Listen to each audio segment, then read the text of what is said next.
Subscribe करें हमारे YouTube channel साधना gold को और पाएं वीडियोस सबसे पहले। बेल आइकन दबाना ना भूलें। हम में तो कोई हिरण्यकशिपु नहीं है ना? कोई है? पक्का?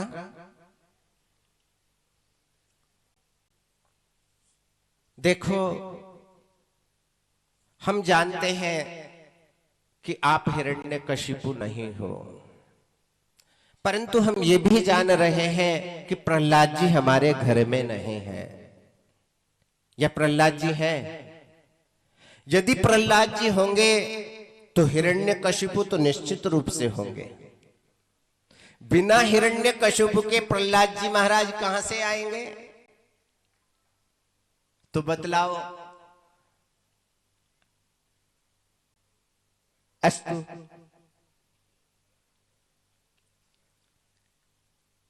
कथा आपको संस्मरण है, उधर आपका ध्यान आकृष्ट नहीं करना चाहते, परंतु इस शब्द पर विचार करके पूरे प्रसंग को पिरोना चाहते हैं।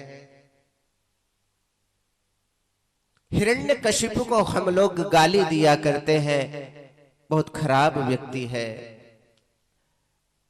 अपने पुत्र को पहाड़ों से गिराने का कार्य कर रहा है, हाथी से रुंधवाने का कार्य कर रहा है, होली में जलाने का कार्य कर रहा है, नाना प्रकार के षड्यंत्रों के माध्यम से पिता अपने पुत्र को मौत के कुएं में डालने का प्रयास अपने हाथों से कर रहा है।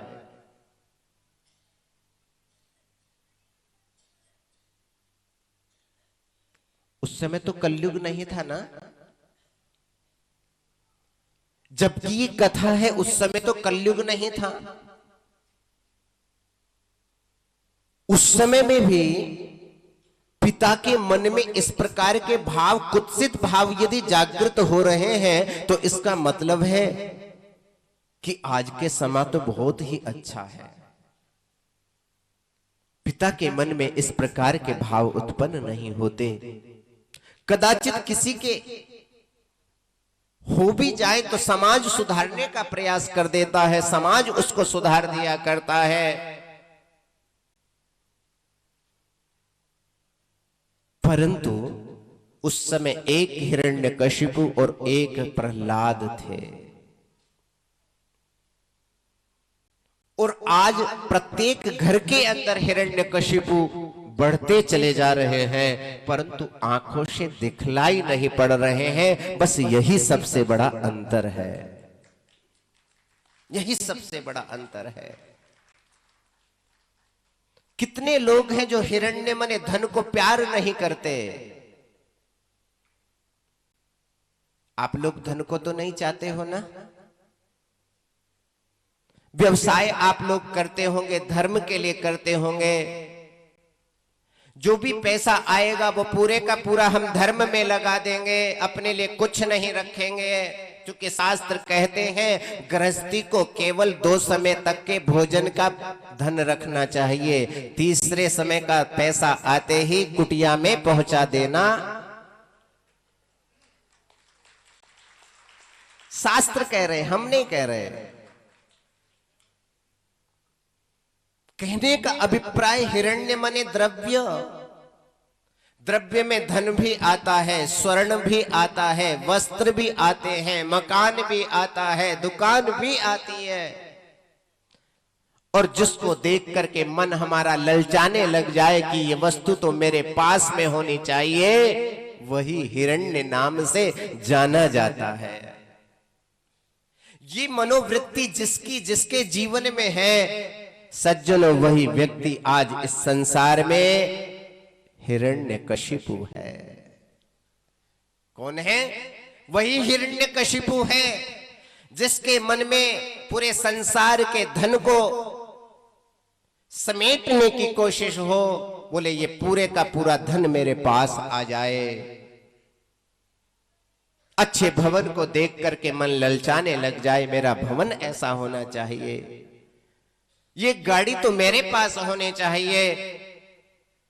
इस प्रकार की विचारधारा जिन आस्तिकों की इस देश के अंदर विद्यमान है,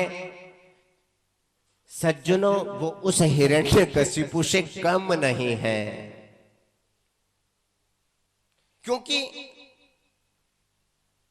लड़ाई क्या है पिता पुत्र की?